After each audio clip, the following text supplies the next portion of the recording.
I know of no time when a man becomes more conscious of sin, more fully appreciative of his own weakness, than when, as a minister of the gospel, he is compelled to go before a waiting people and advocate an ideal far above his own living, and present a rule of truth that he does not seem capable of reaching. I suppose there are no 5 or 6 words in the whole Bible that have more of wisdom or are more comprehensive in their gospel meaning than these words. Be not weary in well-doing. Be not weary in well-doing. It has 2 different meanings that are quite distinct and yet are twins. The first meaning is the one we hear about in our usual conversation. Be not weary in doing good deeds. Now, God is not a bank. Christ is not a savings fund institution, a place where you can go and draw out your funds and then spend them for something else.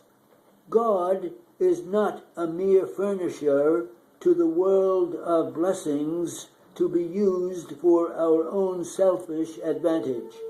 We are not to go to God in prayer and ask for money, for family, for children, for home, and for prosperity, and get it from Him to spend in some other way. God is the beginning and the end. He furnishes and He receives. God gives, God takes away. In the great circle of Christian experience, God is found all the way around, and yet there are many people who think God exists only for the purpose of furnishing them with something with which they can be happy in this world. The decision reached by the apostle, and which he put into these few words, is marvelously practical.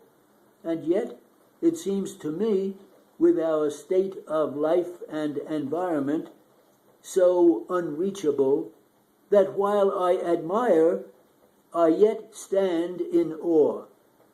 Do not get weary in doing good acts. Do not get strength of God for a little while and then abandon the things that you ought to do. Do not be weary of doing good deeds. This is the ordinary understanding of the text, and it is an excellent one too. It is a true one. It is a good thing to be honest. Never get tired of being honest. In this world, you will find a great many dishonest people who seem to prosper, and you will say that a lie is as good as the truth, and a state of falsehood is as good as living openly and honestly. But the teaching and advice of this condensed saying is, be not weary of being honest. Though all other men be dishonest, though all seem to succeed who appear to be dishonest, do not get weary of being true. The commandments of God present all the good things of life.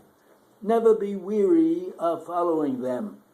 Never get weary of being industrious.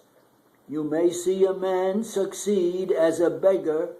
You may hear of men robbing a bank and getting away with the money, but do not you get weary of honestly earning your own living. Do not get weary of doing a thing that is right, or doing a thing that is good. You may have extended your hand in kindness, and the beast of a man who received your administrations may have bitten your hand, yet do not get weary of doing good.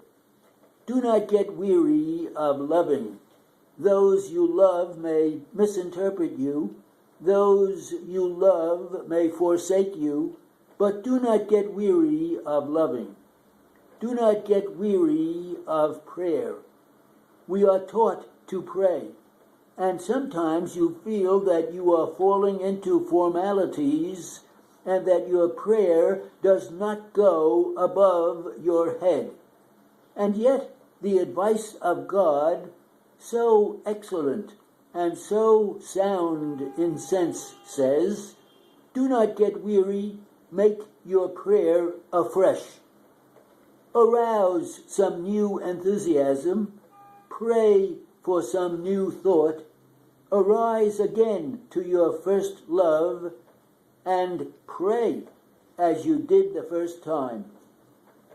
Renew again your first prayer. Do not get weary of going to church. There is a great duty, a great principle involved in it.